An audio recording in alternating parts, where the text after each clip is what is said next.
The announcement that the Glazer family have put Manchester United up for sale after 17 years of ownership has already led to a number of different billionaires, consortiums and companies all expressing their interest in taking over the reins at Old Trafford. Manchester United are one of the most popular sports teams in the world, with the Glazers claiming in their announcement on Tuesday that United have 1.1 billion supporters. Now that stat is vastly over-exaggerated, and more likely it's just the number of people that recognise the Manchester United badge rather than the actual true supporters. Given that Chelsea was sold for £4.25 billion earlier in the year, the belief around Old Trafford is that a figure north of £5 billion will be needed for any interested party to win the race to buy Manchester United. But before I go any further, let me tell you about the sponsor of today's video. Yahaha is a brand new user-generated content creation platform for 3D multiplayer interactive experiences. With Yahaha, anyone can create and publish their virtual experiences without any coding experience or server knowledge. You can use the templates and assets provided by the Yahaha studio to make your dream game. Step 1 is to choose the hide and seek template from the creation section. Step 2,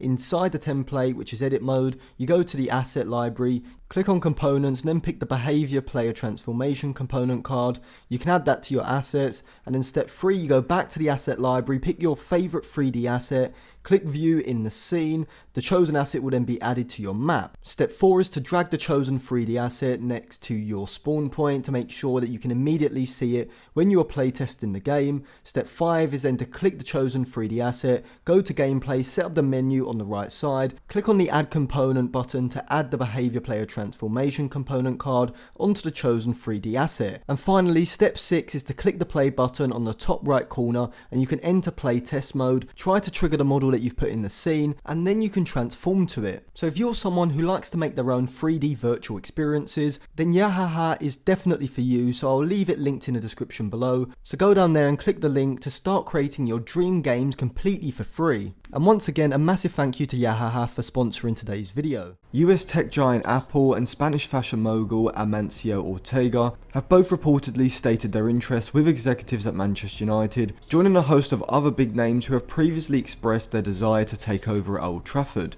Speaking for the first time publicly since Tuesday's announcement, when confronted by a Sky News reporter in Palm Beach, Florida. Mr. Glazer, why is now the right time to sell Manchester United? Hi, well, as we announced yesterday, the board went through a process and it's decided it's going to look at different strategic alternatives, and that's what we're doing.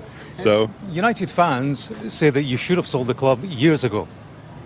well, once again, we've gone through a process. We're going to look at all different strategic alternatives, and we'll see where that leads us. So I appreciate you talking to me tonight, and I'm going to wish everyone a happy Thanksgiving. Cristiano Ronaldo says that you don't care about the club, and thousands of United fans agree with him. Why should they be wrong? Well, I'll tell you about Cristiano Ronaldo. He's a great Manchester United player. I appreciate everything he's done for the club, and I wish him the best luck in the future. Thanks very much. Why did he have to leave the club? Why did he have to leave the club?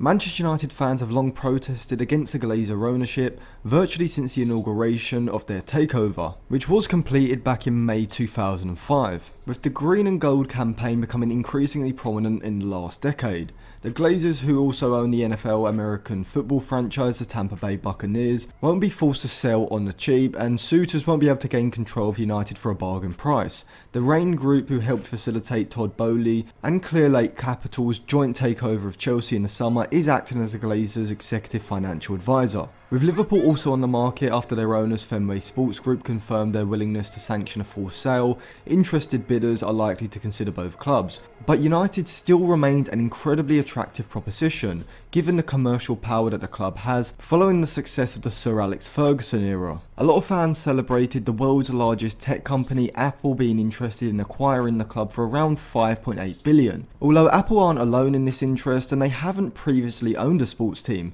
as such it would be a monumental job to take control of one of the biggest football teams in the world, as music streaming platform Spotify are now finding. As shirt and stadium sponsor of Spanish team FC Barcelona, the commercial opportunities that United would provide are said to be the primary factor of their interest. The Spanish fashion billionaire Amancio Ortega has also never been involved in owning or running a professional sports team, but he has reportedly informed the United executives of his interest. The 86-year-old is the founder of fashion giant Zara and is reportedly to be worth 61.3 billion, according to Forbes Billionaires Rich List. It has been reported that Ortega has already spoken to United's executives, declaring his interest in buying the club, but the amount he's willing to pay for it remains undisclosed. Ortega owned 59% of the Inditex clothing empire, which he started in 1975, and which also involves his daughter Maria Ortega Perez as chairwoman of Zara. However, neither Apple or Ortega would hold any emotional ties to the club, but that wouldn't be the case for Sir Jim Ratcliffe, a British billionaire and a lifelong Manchester United fan. As recently as October, Ratcliffe, who also owns France football team Nice, admitted that if United had been up for sale in the summer, then they probably would have had a go for it after the Chelsea thing. Ratcliffe has dipped in and out of publicity, declaring his interest in owning a Premier League team because of course there is a rarity of these types of sales and very limited options to get a seat at European football's top table. However, in November, a spokesperson for Ratcliffe said, "We are now focusing our efforts in Nice and raising our ambitions for the club to make them a top tier club in France to compete with PSG. This would represent better value for our investment than buying one of the top tier Premier League clubs." Those comments though were in relation to the sale of Liverpool, but now that United are officially on the market and given his connection to the club, it's highly likely that Ratcliffe will throw his hat into the ring again.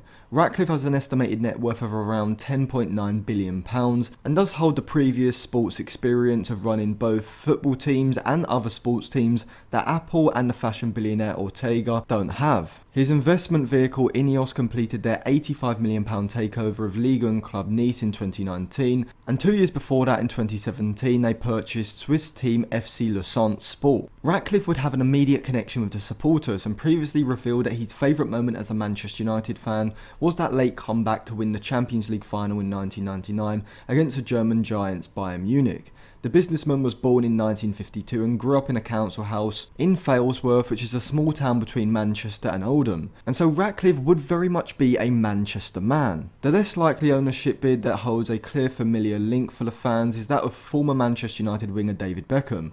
Beckham is open to holding talks with potential bidders for United before joining forces as a part of a consortium offer. The former England star, who currently owns MLS team Inter Miami, does not have the means to buy United himself, but would prove an attractive ally to team up with for many prospective buyers. Beckham's Manchester United history and connection with the fans could help swing the vote in favour of whoever he chooses to partner with. Reports also suggest that Beckham has been approached by various investors in the past, but talks never really progressed. It is said that Beckham is more open to potentially discussing a deal now that United's owners have confirmed they do want to sell the club. Joining Beckham in this unlikely category is Twitter CEO Elon Musk, who has described in his tweets about plotting to take over United as an ongoing joke, and UFC star Conor McGregor. Musk jokingly wrote on Twitter this summer that he would be purchasing the club, with that tweet getting more than 800,000 likes. Conor McGregor has previously expressed an interest in taking over a number of different clubs from Chelsea to Manchester United to Liverpool, but to be honest I don't think he's a legitimate candidate. But one major issue facing whoever buys United is going to be Old Trafford, as the stadium has long needed a revamp to compete with the biggest clubs around Europe. It's understood that rebuilding the stadium could potentially cost approximately £1.5 billion,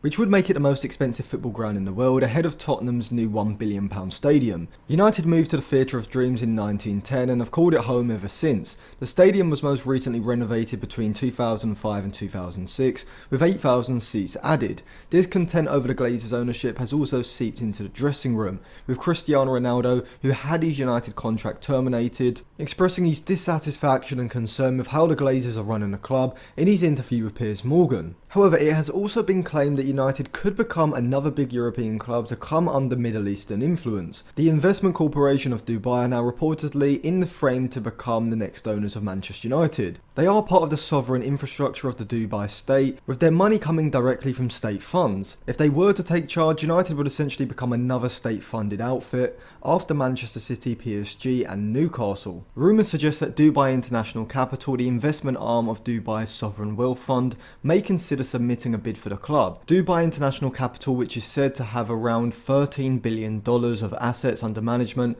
almost signed a deal to buy Liverpool in 2007, with the company's former chief executive saying, "We would have been the first to do so out of the region. As soon as Liverpool won the Champions League in 2005, we got serious about due diligence in 2006 and almost signed in January 2007, Samir Al-Ansari told Arab Business Magazine in 2014. He went on to say that what delayed us was because everyone knew I was a lifelong Liverpool fan, including His Highness Sheikh Mohammed bin Rashid Al Maktoum. So we did 3 times the amount of due diligence as I had to prove the business made sense. And there were very few clubs, frankly, where it did make business sense. With that statement coming from the same Al-Ansari interview back in 2014. Newcastle was bought last year for £300 million by a consortium led by Saudi Arabia's PIF Sovereign Wealth Fund, and Manchester City is owned by Sheikh Mansour, the Deputy Prime Minister of the United Arab Emirates. There would be some crazy symmetry in such a move, with Manchester United's local rivals Manchester City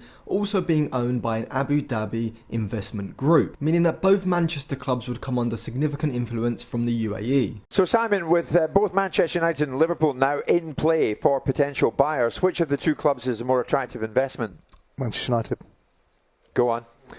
I think if you look at Man United as a business, you look at them as an entity, and you look at them as a... Listen, you know, over the last 9 years, we've seen a marked decline in Manchester United, and we've seen Liverpool stock increase, and they become more competitive in the Premier League and ultimately winning it. But when you are the poster boys of the Premier League for 75 to 80% of its natural life, and when you have this livery, this iconic positioning, and this worldwide vantage point from the fans' views, and I know Liverpool have got that, haven't they? Not to the same extent as Manchester United. And if you look at the nature of Manchester United as a commercial business against the nature of Liverpool, there is a difference. There's a significant difference. Manchester United are probably the only football club that could have done, and people will say, well, I don't like this particular argument, but it happens to be a matter of fact, that the only club that could have been bought the way the Glazers did, which was loaded with debt, serviced the debt through the club's own cash flow, yet continue to generate inordinate amounts of money, inordinate amount of media interest. There's no club in the world that generates the same level of interest. And some would say in recent times it's because Man United has been a car crash. Another would say because it's sheer and utter column inches that are generated by a club that is so iconic in its positioning, whether you go back to the Busby Babes or you go on to the George Bests of the time, or you move into the situation where Ferguson and the Premier League, which changed the whole game, the whole dynamics of world football, or domestic world football. The Premier League was that game, and Man United was so deeply entrenched and pivotal in that I think they are in a position where they're unassailable in the minds of those that want to buy brands. And Man United is a brand. Man United fans might not want to hear this, but we're now talking about football clubs being in play. The genie's out of the bottle. How much would it cost to Jim Ratcliffe? I mean, they're talking in excess of 5. I doubt that Jim Ratcliffe would do it on his own. I think it would be a combination of Jim Ratcliffe and a variety of other people coming in with private equity mentality. I doubt, despite what people may want to believe, that this will be an entirely philanthropic investment from Jim Ratcliffe, because there's significant monies being invested here into a football club. I said to you about 6 weeks ago that Manchester United would be somewhere in the region. The Rain Group are in it. They can see it. But once the bankers can start seeing they can make money out of football, and they can see that there's a sustainable interest in there, they'll start to rev it up. And that seal was broken with Chelsea. United will be in the 6 to 7 billion bracket.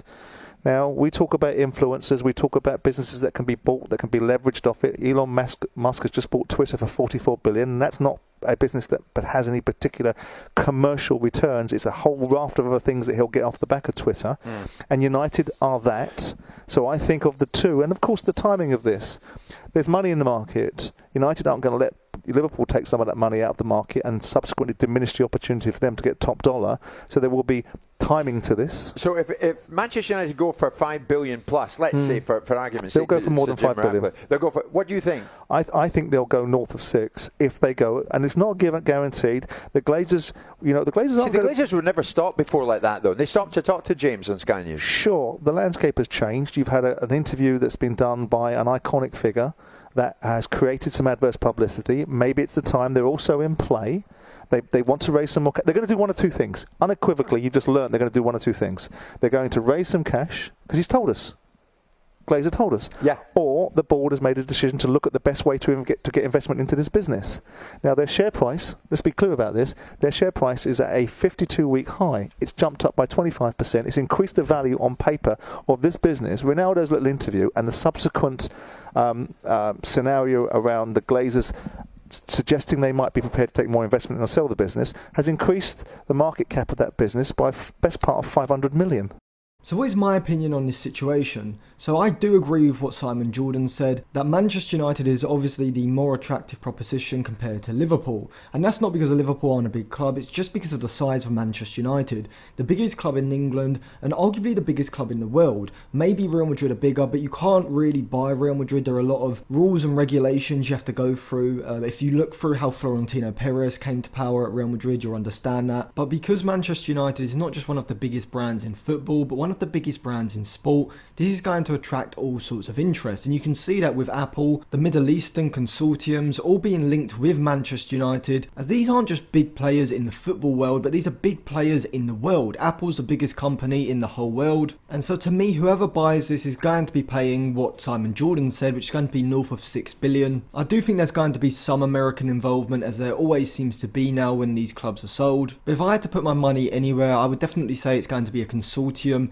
involving maybe some Americans, some people from Dubai and the Middle East, as I just think the funds that they have at their disposal is just too much compared to Jim Ratcliffe. But at the moment it's still too early to fully understand how this deal is going to work, when the Glazers are going to be selling the club. It seems at the moment like it will happen in early 2023 as opposed to before Christmas or before the Premier League restarts. And as of yet, I haven't really come to a full opinion on who I would want to buy Manchester United. I would prefer either a Dubai consortium, someone like Apple, even someone like Amancio or Ortega, as long as it's not an American group like Fenway Sports or the Glazers, who come in with the sole focus of just making money. I think if Manchester United are bought by someone else, I would definitely prefer for there to be a philanthropic sort of angle rather than just purely there so they can make money. So that would probably put in the likes of Apple, the Dubai consortium, maybe Jim Ratcliffe as well. But we'll be putting out videos on how the new ownership is going to change Manchester United, what they should be looking to do if the takeover does happen. So make sure you subscribe to the channel and click the bell so you do get notified when those videos come out.